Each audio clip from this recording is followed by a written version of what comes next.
অবশেষে আজ শেষ হয়ে গেল দ্বিতীয় দফা তথা শেষ দফার ভোটও, মানে ভোট এক প্রকার কমপ্লিট। তবুও আপনাদের জানিয়ে রাখি, 6টা বেজে গিয়েছে, 7টা বেজে গিয়েছে, 8টা বাজতে 2 মিনিট বাকি। 8টা নাগাদ এই ভিডিওটা তৈরি করছি।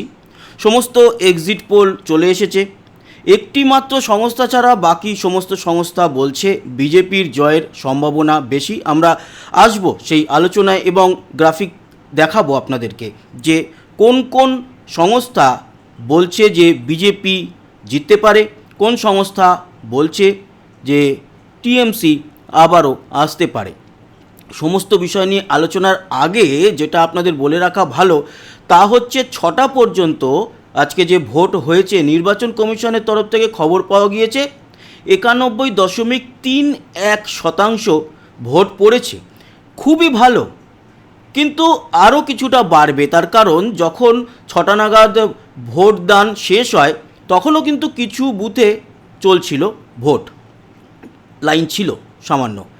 আর একটা ব্যাপার সেটা হচ্ছে আগামী কাল বা পরশু দেখতে পারবেন টোটাল যে পার্সেন্টেজটা বেরিয়ে আসবে তার থেকেও কিছু পার্সেন্ট বাড়বে, কারণ সমস্ত ডেটা যখন এক জায়গায় কালেক্ট হবে তখন দেখা যায় যে আরও সামান্য কিছু প্লাস হয়েছে।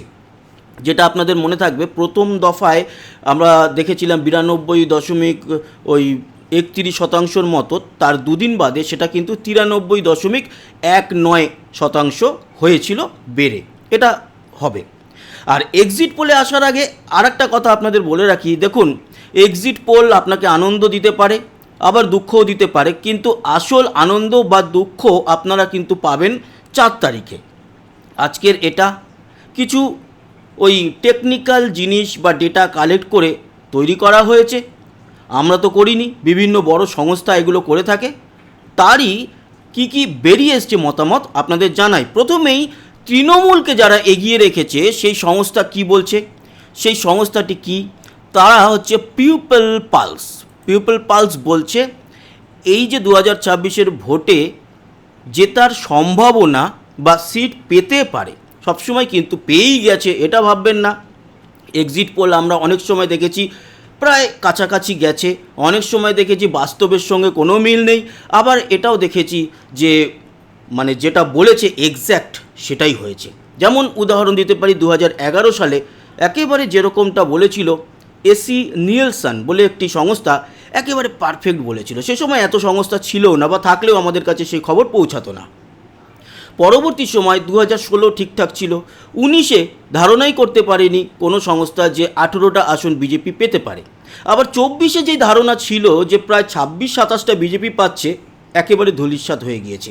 21-এও একটু ডিসব্যালেন্স হয়ে গিয়েছিল। তবে 21-এর যে ব্যাপারটা ছিল, গোটা 3 সংস্থা বলেছিল তৃণমূল জিতবে আর গোটা 2 সংস্থা বলেছিল বিজেপি জিতবে। সেক্ষেত্রে ওই ভার কিন্তু তৃণমূলের দিকেই ছিল। আর এখানে আমরা একটি মাত্র সংস্থাকে পাচ্ছি যারা বলছে 177 থেকে 187টা টিএমসি পেতে পারে, পিপল পালস একটি সংস্থা, এবং বিজেপি পেতে পারে 95 থেকে 110, এবং তারা এটা স্বীকার করছে যে বিজেপির উন্নতি হবে, 77 থেকে তাদের উন্নতি হচ্ছে। 0 থেকে 1টা হতে পারে লেফট, কংগ্রেস 1 থেকে 3টে পেতে পারে, আর বিজিপিএম ওই বাকি যে পার্টি রয়েছে হুমায়ুন কবির, বাকি আচ্ছা আইএসএফও কিন্তু এই লেফটের সঙ্গেই রয়েছে। বিজিপিএম ওই এআইএমএম তারপরে হুমায়ুন কবির এদের ওই মিলিয়ে বলছে 1 থেকে 2টো পেতে পারে। এই হলো কি একমাত্র সংস্থা পিপল পালস যারা এগিয়ে রেখেছে হচ্ছে টিএমসিকে। এবার আসি পরবর্তী সংস্থা পোল ডায়েরি। পোল ডায়েরি কী বলছে? পোল ডায়েরি বলছে যে 142 থেকে 171টা আসনে জিততে পারে বিজেপি, এবং পোল ডায়েরির এই তথ্য অনুযায়ী দেখা যাচ্ছে যে যদি সব থেকে কম পায় বিজেপি তাহলে 142, তার মানে একক সংখ্যাগরিষ্ঠতা পাচ্ছে না 142 পেলে। আবার যদি তাদের কথা মতো সর্বোচ্চ নম্বরটি যদি তারা তুলতে পারে 171, তাহলে তো 148 ক্রস করেই যাচ্ছে। সেক্ষেত্রে সর্বনিম্ন যদি পায় বিজেপি আর টিএমসি যদি সর্বোচ্চ 127 পায়, তাহলে কিন্তু একটা অন্যরকম পরিস্থিতি তৈরি হবে, এবং তখন দেখার যে কারা সরকার গড়তে পারে, কারণ বিজেপি এখানে কারুর থেকেই যে সমর্থন পাবে এরকমটা নয়। টিএমসি অবশ্য পেলেও পেতে পারে কংগ্রেসের থেকে, এমনকি বামফ্রন্টের থেকেও পেতে পারে। যাই হোক, এই হচ্ছে গিয়ে আরেকটি সংস্থার দেখালাম। এবার আসি ইন্ডিয়া টিভি। ইন্ডিয়া টিভি একটি নিজস্ব এক্সিট পোল করেছে। সেই সংস্থা কি বলছে? বলছে 294টা আসনের মধ্যে এখানেও কিন্তু বিজেপি এগিয়ে আছে, ওই একটি মাত্র পিপল পালস ওরা ছাড়া বাকি সবাই কিন্তু বিজেপিকে এগিয়ে রাখছে। টিএমসি পেতে পারে 125 থেকে 140টি আসন এবং বিজেপি পেতে পারে 146 থেকে 161, এবং আদার্সের মধ্যে কংগ্রেস, বামফ্রন্ট, আইএসএফ, হুমায়ুন কবির, তারপরে এআইএমআইএম, এরা সবাই মিলিয়ে 6 থেকে 10টা আসন তুলতে পারে। এটা গেল ইন্ডিয়া টিভির পোলস। সি ভোটার কিন্তু এখনও আসেনি, তাই সি ভোটারের ব্যাপারটা নিয়ে আমরা এখন আলোচনা করছি না। কিন্তু ম্যাট্রিক্স কি বলছে? ম্যাট্রিক্স বলছে যে তৃণমূল 125 থেকে 140, মোটামুটি এইরকমই সবাই কিন্তু বলছে।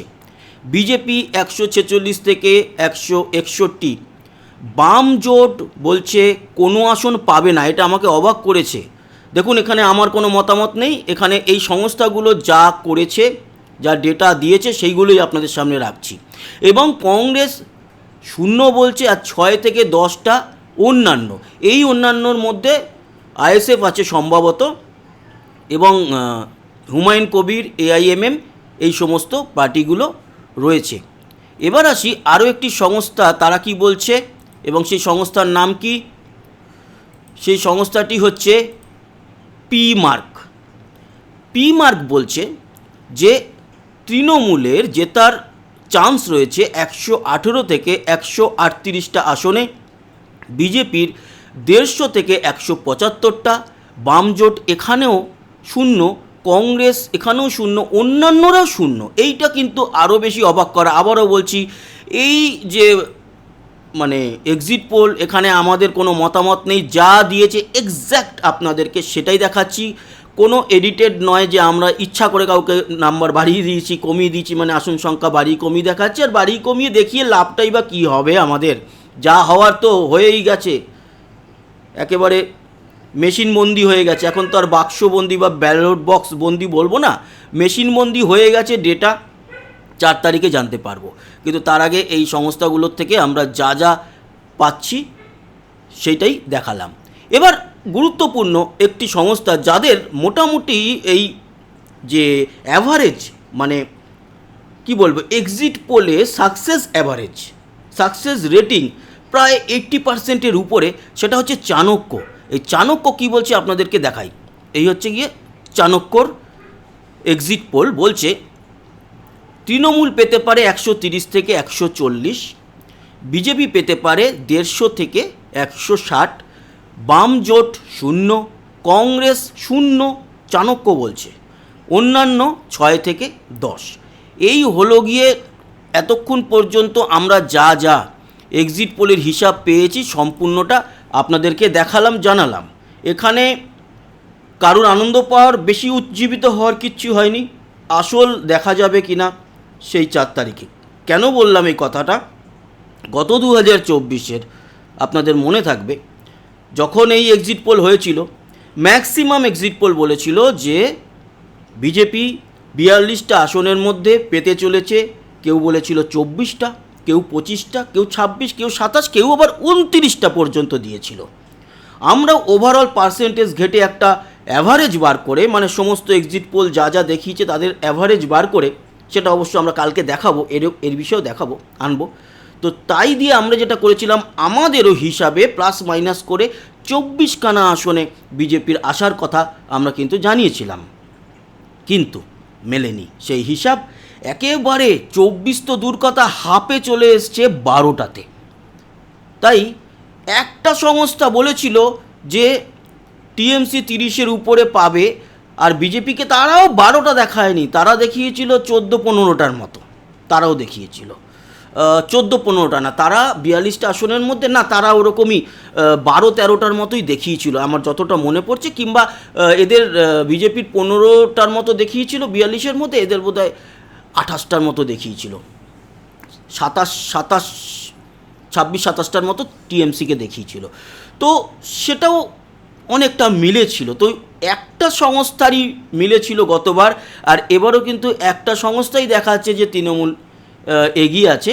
বাকি অবশ্য এবারে এই সমস্ত ডেটা দিয়ে তো হয় না, এটা একটা ইনফরমেশান আর কিছু না। আসল তো দেখা যাবে 4 তারিখে, এবং এর সঙ্গে অনেক ইমোশন জড়িয়ে থাকে। ভোটটা হয় অনেক আবেগ দিয়ে, ভোটটা হয় অনেক যুক্তি দিয়ে। অনেকে নিজের মধ্যে একটা যুক্তি তৈরি করে যে আমি কেন এই দলকে দেব, কেন ওই দলকে দেব না, এই যুক্তি। কারুর একটি দলের প্রতি অনেক ভালোবাসা থাকে, কারুর একটি নেতা ও নেত্রীর প্রতি অগাধ ভালোবাসা থাকে। তারা সেই সমস্ত অ্যাঙ্গেল থেকে, তারপরে সমসাময়িক কিছু কারণ থাকে, যে কারণের উপরে, যেমন সাপোজ উদাহরণ হিসাবে অভয়ার কেসটা বলতে পারি, আরজি কর, সেরকম কারণে কিছু ভোট এদিক ওদিক হয়, আরও অনেক অনেক কারণে ভোট কিন্তু হয়। তাই ওই স্যাম্পেল কালেক্ট করে, ইন্টারভিউ নিয়ে, লোকের সঙ্গে কথা বলে এক্সিট পোল সবসময় সফল হয় না, আবার সবসময় যে অসফল হয় সেটাও নয়। অনেকটা জুয়ার মতো, খেলছে খেলছে লটারির মতো, কবে একটা টিকিট মিলে গেল ওই রকম। তবুও তৈরি করা হয়, মানুষ জানতে চায়, মানুষ এন্টারটেইন হয় এক্সিট পোলে, তার জন্যই সংস্থাগুলো বানায়। আর আমরাও সেই সংস্থাগুলোর থেকে যা এক্সিট পোলের আউটপুট এসছে সেটাই আপনাদের সামনে নিয়ে আসি, সেরকমই নিয়ে এলাম। এই ইনফরমেশান কেমন লাগলো জানাতে ভুলবেন না। সবাই ভালো থাকবেন, সুস্থ থাকবেন। আবার দেখা হচ্ছে অন্যান্য খবরাখবর ইনফরমেশান নিয়ে। ততক্ষণের মতো টাটা।